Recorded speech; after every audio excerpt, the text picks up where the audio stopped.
Welcome back to another Creative Encounter podcast. My name is Juiette, and I'm your host. Super excited to have you guys here. Hey, as usual, I want to mention first and foremost that it is an honor that you are spending your time, these few moments here at the Creative Encounter podcast. We are excited to have you. If you are watching us, that means you're on YouTube, so welcome. Thank you so much for tuning in. Please subscribe while you're there. And also, you can find us on Spotify. So when you're on Spotify, please leave a review. And when you're on Apple Podcasts, please leave a rating and a review as well. It really helps us to reach so many more people. But today, I'm really excited to have a special guest here, a really good friend of mine. Her name is Rebecca, and she is the founder or creator of Set in a Boat, which is going to be at our next Creative Encounter event. Rebecca, how you doing today? I'm doing really well. How are you? I'm great. Thank you for having me. Of course. So good to see you. Okay, so you have to tell me, like, pretty much, how did you get into just creativity in general? Because I came to see this production a few weeks ago with my wife, Gabby, and we were just floored. We were like, man, we have to have this at a Creative Encounter, you know, and we just love it. Now probably you kind of messed up, like, you know, who kind of created it, how, like, you know, all of that. But if you could break down that production, but just also just how you got into creativity in general, you know? Yeah, absolutely. So my journey as a creative, I believe every person who is a creative probably began at birth, like when they, you know, were children and probably have an inclination towards the arts and towards whether that be singing or dancing or just music. I know as a child, I've always loved kind of being in front of, you know, people, not like the kind that like, oh, I want attention, but just that I hear music and I would always want to dance to it and kind of bring, just bring liveliness to it. And I think that's been a theme throughout my entire life. Through all the different stages, I've always just had a passion and love for dancing and for singing and for really all the arts form, and just a curiosity that drove me to come to Chicago in the first place in college. So I pursued a BFA in dance performance at Columbia College, Chicago.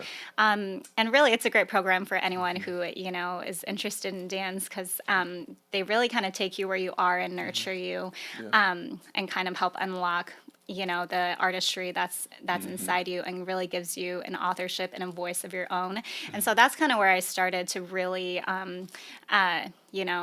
go in on my own dancing and choreography and being exposed to all the different types of styles and the different choreographers that are out here doing their craft. And it really drew me in. So the city, I think, really refined me. And then, you know, I love worship. I love singing, and just, the chance to kind of bring it all together, and bringing my love for God into it all kind of was really what inspired me to, then create Set in a Boat. But I think my journey as a dancer really kind of sparked when I came to Chicago, and I never left. So wow. I love it. That's awesome. So, like, okay, so you literally went to school for dance. Yeah. So prior to that, can you go back to maybe, was it elementary school, high school? When did you really be like, man, I want to be a dancer or performer? You know, like when was that inception moment, you know? That's a great question. So, well, as a child, I would dress up in my mom's heels, and I would look at, you know, I grew up in Taiwan. So there's this singer, her name is Jolene, and she was just a rock star and a really great performer and singer, dancer, everything. And I would kind of just pretend to be her in my room as a super small, you know, young child. But then I got to middle school and, you know, I would try out for talent shows and all kinds of things, and would kind of rally, you know, friends together who also like to dance, and just would, you know, do a little phrase and choreography. And then I think I found out, like, pretty early on that I liked doing that kind of thing, and had an ability to kind of bring people together and make something happen. So I didn't take it too seriously, though, until I think in high school. In high school, I definitely was like, I really want to do this. Also did a talent show, and I think it was just a series of those, like, you know, smaller shows, you know, that got me to, thinking about doing it in college. Wow. And I think in college, I remember I went to a high school institute. It was like a summer intensive. I think I was probably 18 or so. And I remember a moment of, like, there's this one move where the teacher told us to like, it's like you're putting on a backpack and then you're like Okay. jumping backwards. Yeah. And I remember I kept doing it and like when we were doing it across the floor, and I was like, wow, God, like I think I could do this for a long time. I think Wow. I could do this And that was forever. kinda like I'd the love moment to. where you're like, Yeah, that moment I was like, I want to be disciplined, and I'd love to, just dabble in all the art forms and kind of see how far this could take me. that's So, awesome. I love yeah. it. Oh man, I always love hearing the backstory because the way that you started this conversation off, that's something I tell people all the time. All of us, when God created us, Yeah. He put in us this creative gift. Everyone, like he set you up right when He created you for what is going to take care of you moving forward and all of that. Because a lot of times people are just kind of looking and scrambling, like, man, what do I want to do? What can I become, etc. And I always tell people, like, look back when you were a kid. What's the thing that was exciting to you that really got you just loving life, And I feel like those are the things that we venture into because I was like an artist when I was younger. I was always singing when I was younger, and then that's, what I fully do is focus on music and artistry and things like that. I love that. And I also love those moments when it's like, that artist, what was her name? Jolene? Yeah, Jolene. Jolene, yeah. I love those moments because those are just natural, normal people, and God will use those to push us into our destiny, Because I remember remember the movie Drumline? Drumline. Have you seen Drumline ever? I have not. At this point, it's like 20 years old. You guys know Drumline. So, like 20 years, when that movie came out, that's when I started playing drums. That was my first instrument. Yeah, so I just saw that, like, I liked Nick Cannon in the movie and everything. So then I went to the drummer in my church, like, hey, teach me how to play drums, And that started everything: drums, guitar, piano, singing, etc. Wow, yeah. Just from that little movie. Yeah. And God, like, uses those opportunities and stuff, It's Absolutely. crazy. So let me ask you, is anyone in your family, like mom, dad, was anyone else a creative and you kind of were inspired by them at all? Yeah, for sure. My mom, I think, is a big inspiration. She's definitely she's a free-spirited woman. So Is she here? I'm sorry. She's not in Chicago. Well, she was here for 3 years or so. I think when she was pursuing like her fourth master's degree at DePaul. Yeah, so she was actually here to pursue a cinematography degree in film. And so she's definitely creative at heart. She plays the guitar. She's an English teacher in Taiwan. She's a performing arts teacher, visual arts teacher. She likes to dance, likes to sing, likes to film. And I think I definitely got some inspiration from her. Exactly. And then she would always tell me, it's not like I know this person, but she said that maybe like 2 or 3 generations before us, we did have a person in our family line that was a singer. So there we go.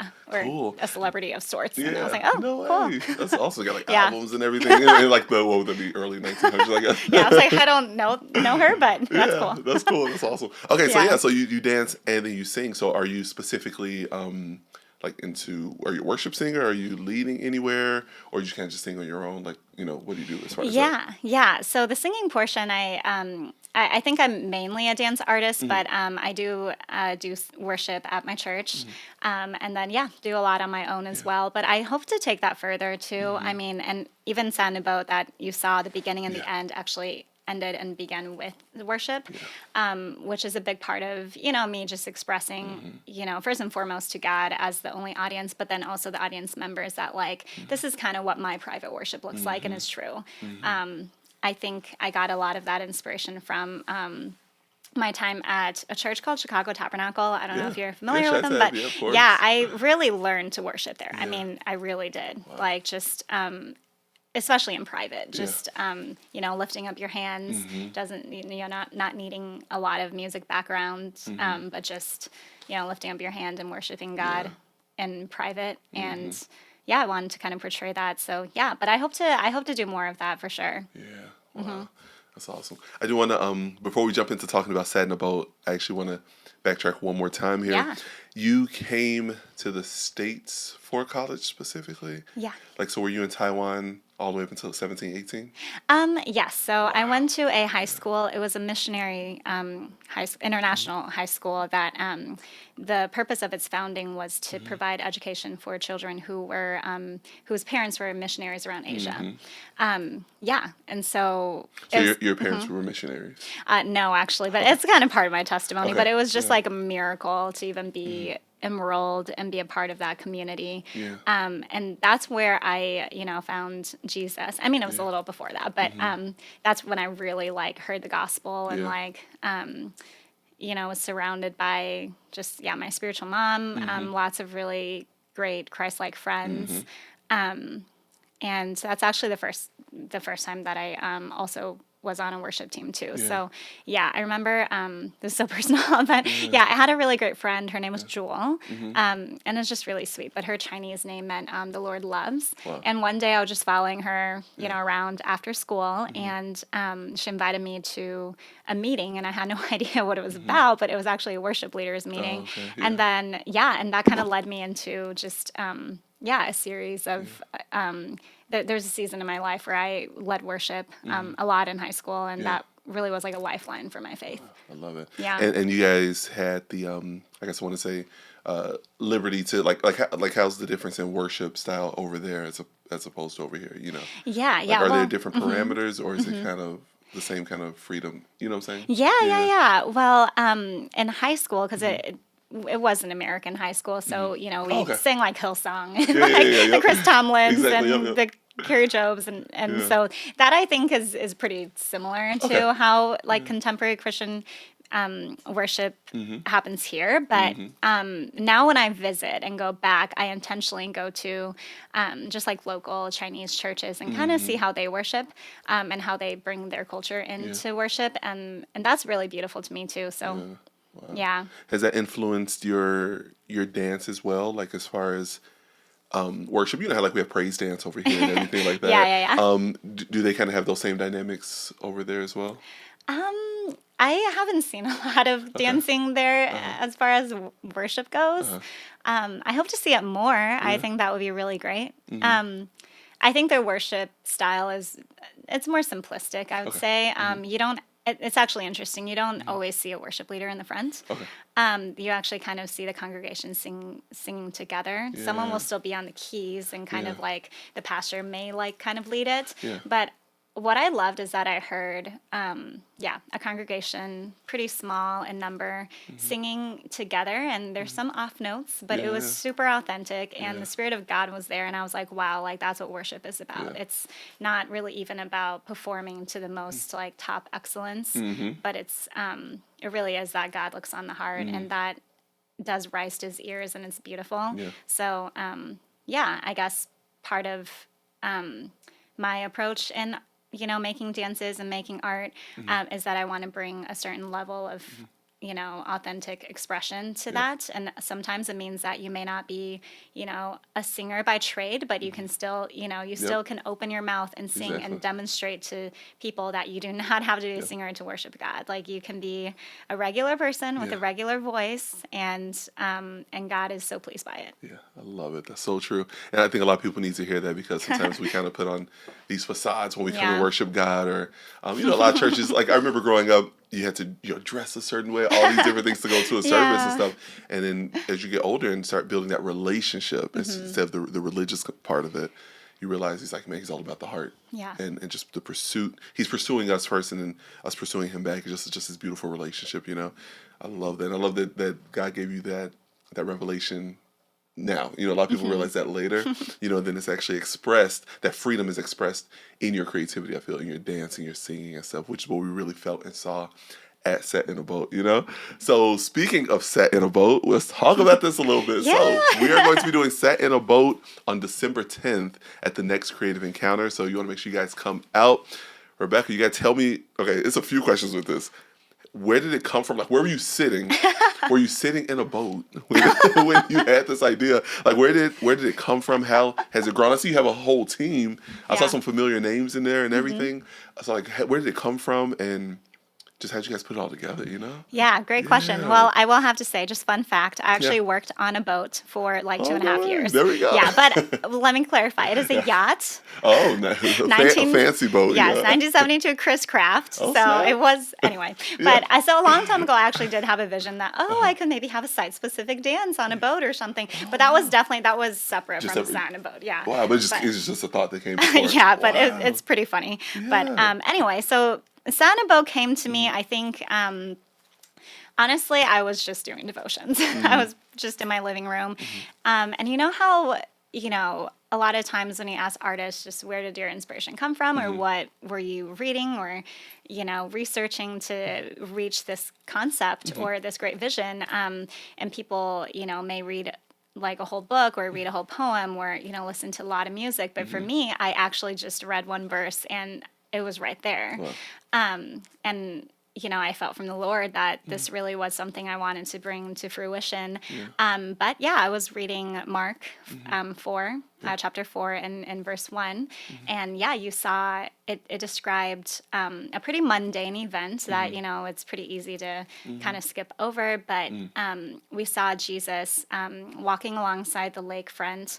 And because there was a huge crowd, it said that he had to get in a boat and he sat in on it and began to open his mouth and teach in many parables. Wow. And I just paused because I was like, well, there's definitely something there that's really compelling, at least to me. There's something really pedestrian about, that whole setting of, the God of ages and the God of eternity stepping down, but being in a boat. It's kind of like if you were here today, he would be sitting on a bus, or something like that. Like, why would you, it's a little kind of a, it's kind of a, I don't want to say dirty, but it just isn't, a rich kind of like, it's not an affluent kind of thing where it's you not think, lavishing it's not, anything, if you're a prince or if you're, the queen of, a country, you wouldn't just go and sit and, that kind of setting. And so, and I love that. And so I wanted to, kind of bring just themes that have that idea of proximity and distance together, and the idea of just God. I think there's just a really great juxtaposition that I wanted to showcase through a show that tells of the gospel story of a God that actually stepped down and like was willing to put himself in a super humble state. Like that takes a lot of humility to sit somewhere where like you have a throne in heaven and yet you chose to come here and be on a boat, where you could be anywhere else. And so that's kind of where it started. And then, I've always had a thing about, I really like apologetics, and it's not because I'm natural at it. I'm actually not. I'm a super emotional person. Like when people ask me my testimony and they, and everyone who knows me, I connect to the Spirit of God on a more emotional level. And even just throughout my life, it's a very, like I've experienced God, like, like lightning and like, there's a lot of emotions there. But I got to a point in my walk where I was like, actually, I want to also use my mind, I want to use my brain and kind of understand some other facets of Christianity that may not come natural to me. And one of those facets is apologetics and just asking really hard questions. And I think of, the verse that's like, right, contend for the faith and having an answer for people, and just kind of being ready in and out of season. If there's a conversation that comes up, I would want to have the opportunity to, speak on things. And I have had encounters where, people ask me questions and I didn't know how to answer as a younger Christian. And I think it just is faith building to go in on it. So I've always had this dream of putting apologetics and spoken word kind of together and put it next to dancing. And for a while, I just haven't found the right collaborators, but I think this season it just God really just provided. And so Jordan and Carlos are their stage name, CM2 Live and LDJ. They just they are really dear friends. We got really close during the pandemic, and they're the first people that came to mind to be able to entrust this kind of vision to. And so we talked about it. Around the same time, there was a grant that opened from DCASE, and I've always wanted to apply. I just, again, didn't feel quite comfortable yet, especially with the pandemic and everything. But then, the timeline was right. So did some research. I wrote the grant, and I had our church just pray for it. I sent it to my pastors. I sent it to my friends, and just being like, please cover this in prayer, because the last thing I want to do as an artist is going out there with something that is self-centered and something that does not last for eternity, something that will just kind of like burn up. And that was always kind of one of my biggest fears before putting anything out there. But this time I just felt a lot of peace of like, this definitely is something that I, feel from the Lord, and I have the right collaborators and the right resources. It has to be grace, and grace and joy that's in it. And I knew it was the hand of God. yeah, so then, Jordan, Carlos, and I, and my boyfriend Emmanuel, we went to Starbucks quite a few times and just went through a lot of content and started pulling some hard questions that are more common. And of course, Sound About it only scratches the surface, but I'd love to, just plant seeds in people's hearts that are like, wow, there's a lot of there's knowledge and content out there that I can go and read and learn more about to sustain, my faith, or to, either supplement my faith, or actually, for those who may not be Christians or don't share the faith, there's a lot of answers out there that God welcomes reasoning. So some of the questions we pulled included, why is there evil and suffering in the world? Is the resurrection true? Is it history, or is it kind of a big joke? Did it actually happen? We also kind of tackled if the New Testament is historically reliable and how many manuscripts there are. And then we touched on creation as well. And so, those are some, questions that we pulled. And then as far as dancing, I've prayed for a long time for, just brothers and sisters in Christ that really share the passion of dance, who are gifted dancers, really great dancers, great performers, and who could come alongside me and do great things. And God really moved. And so my home church, Second City Church, actually has a dance ministry, and it's led by Sarah Baker, who has been a professional dancer for a long time, but then felt the call of God to be in campus ministry. And so, her and I chatted, and I also, sent the application to her, and we prayed a lot. And then Elijah Richardson, who's also a professional dancer right now with South Chicago Dance Theater. He's also part of the dance ministry. And we clicked right away as well, and was like, wow, like we should collaborate and do something together. And God actually was already preparing us, because before Sat in a Boat, we had another show called Revelation 22 that we created together. And who was we? Oh, just me, Sarah Baker, Elijah Richardson, and Sierra, who's also on the team, the dance ministry team at our church. So our church put it on. Okay. Yeah. Oh, there we go. Yes. Okay. And that kind of deepened our friendship and camaraderie. And then from there, we, so I approached them, asked them about it. And then I also had a friend, Marcia, that I wanted to have on, because she was actually the first person I told the vision to. And and so I was like, I would love for you to be a part of it. And then I should probably mention the kind of the multimedia aspects of this production. It's, I definitely bring the movement, but, and Carlos and Jordan brings the spoken word, but we also have a singer and songwriter, Krista Singster, who I've been friends with forever. Right. So Krista and I are actually tight too. So when I saw that, I didn't know she was a part of this. When I was, when you sent the description for the invite and everything, I saw her name and I was like, this is crazy. So I'm excited. So was she at the one that we came to? No, she came to Saturday. She came to Saturday. Okay, I missed her. Will she be there on the 10th?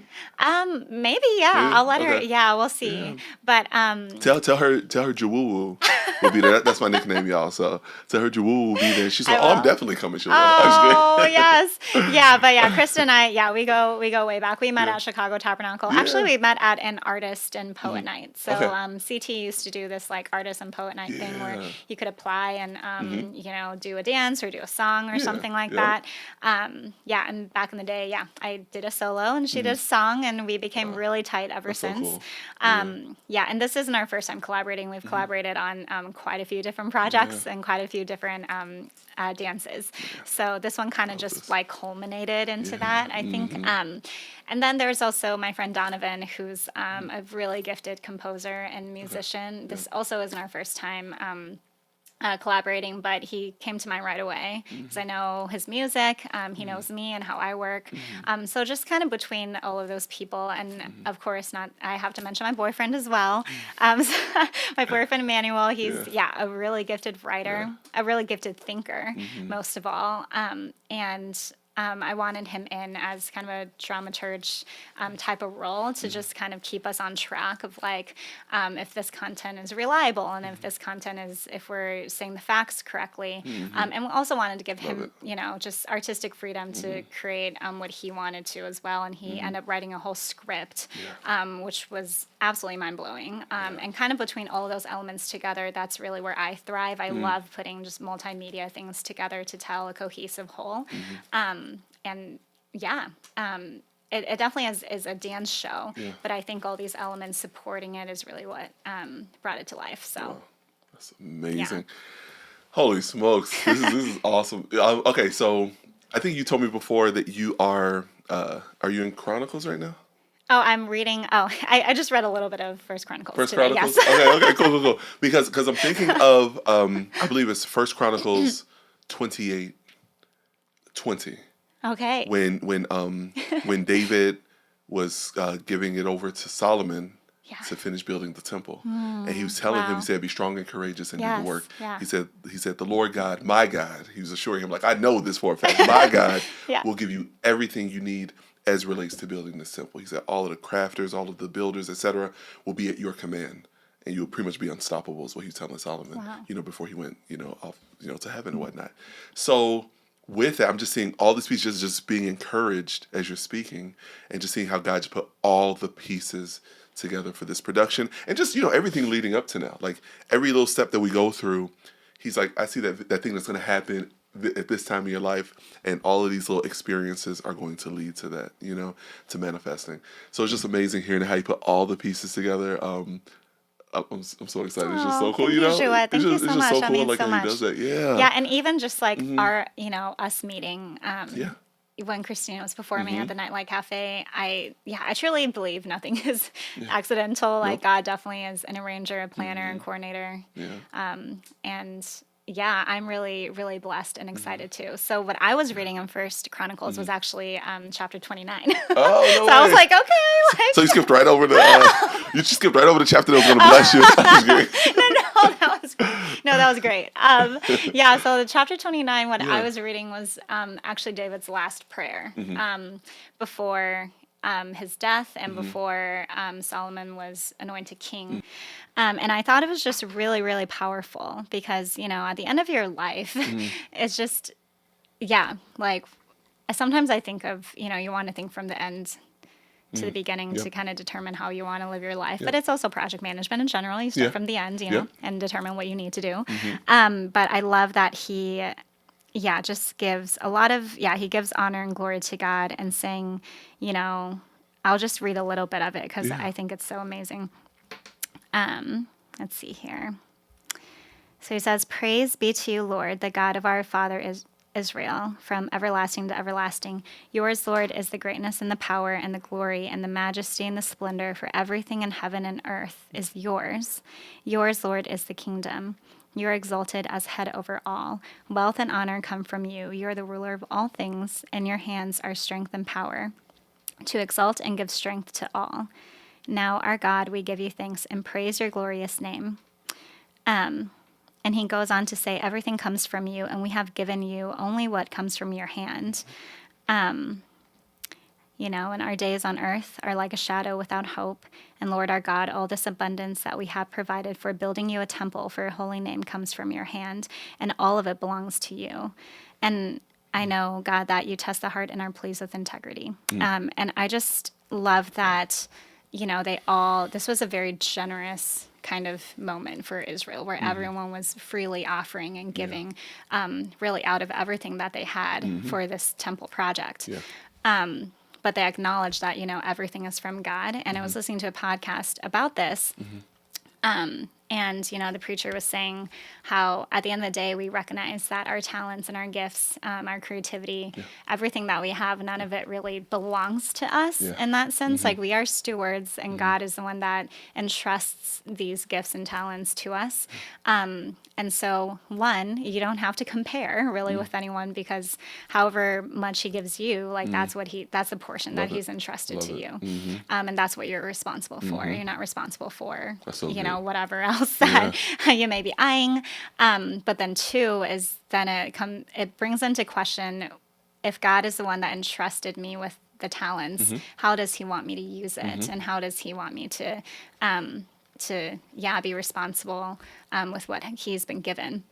And so I think, with Sat in a Boat, it really was a testament to all these faith-filled artists that all came together and said, this is what God has given me, and I'm going to contribute it to make this a bigger production than what it would be if it's only one person or if it's only just me.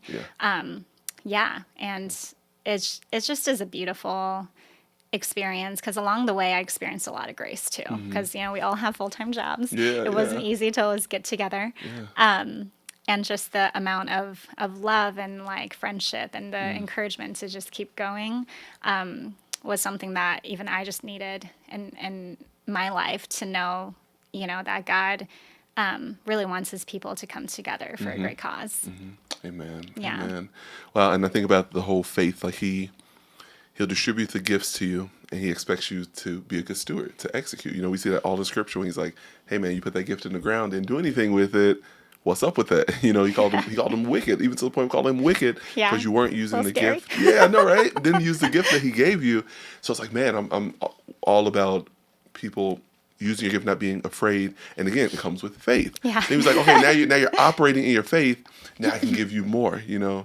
And it just keeps growing and snowballing upon itself. So more responsibilities are given, and as you be an excellent steward, and I'm just definitely seeing how like he's putting the pieces together. Just over time, you could have been fearful, because fear, as we know, is the opposite of faith. You could have been fearful all the time, like, exactly. So you could have been like, oh, I'm afraid to stand in front of people and dance, or all these excuses or things over time. And God saw you stepping out, even if it was a little bit, even in intimidation, that's being courageous. And over time, you're just building that faith muscle.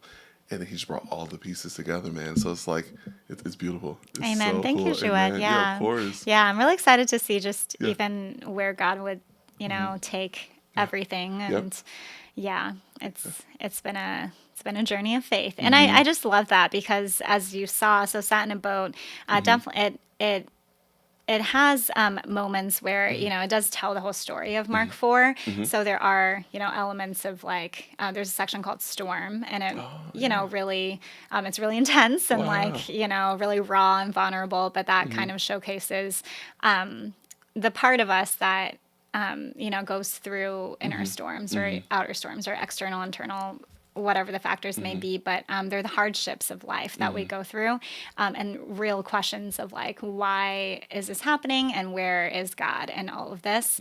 And there's a portion where we then like, there's an abstract prop, of course, that kind of resembles the boat, but really, if anything, that's a space for you to explore kind of your own relationship with the Lord and with others in the midst of difficulties, and what that looks like to you. And you can express that, especially the dancers, expressing it in physical forms of, the real anxiety and the stress that comes with that.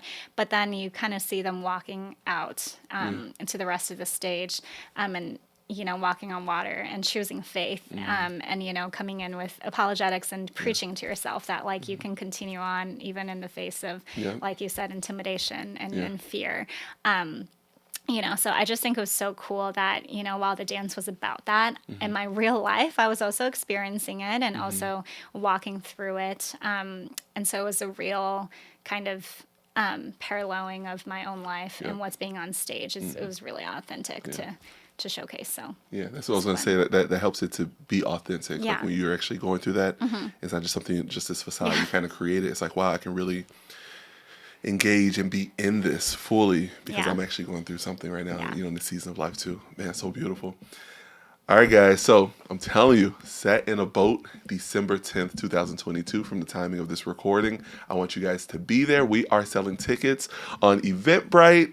We have an event page on Facebook, all of that, so you guys can RSVP, get your tickets. This is a free event. We are asking for donations, though, to support the artists and the ministry. This is connection with Chi Alpha, Chicago Chi Alpha, Campus Ministry, Creative Encounter, and Sat in a Boat, all working together to put this evangelistic production together for you guys. So again, we're asking at least $10 or whatever God has placed on your heart to support this ministry and this event. It's going to be a great time.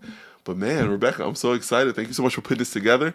And we've been talking about like doing something a little bigger. Like we're gonna keep it low key for now, but we want this thing to just grow because it's amazing. So when you guys come out, you will see this. So we're excited. Thank you. Of course, Yeah, thank thank you you so much. Yeah. So we'll see you guys next time. Before we go, I do want to say, again, Creative Encounter is a ministry. We are under ACT International. We are a department under ACT International. So through them, we are tax deductible, nonprofit. So if you support our ministry, that will be a blessing. If you want to give a one-time or be a monthly partner, we would absolutely love that to help support the podcast, the monthly events that we have, and future things that we're trying to do to evangelize and reach creatives, specifically kingdom creatives. So again, Rebecca, thank you for coming to the podcast, and I will see you guys on December 10th.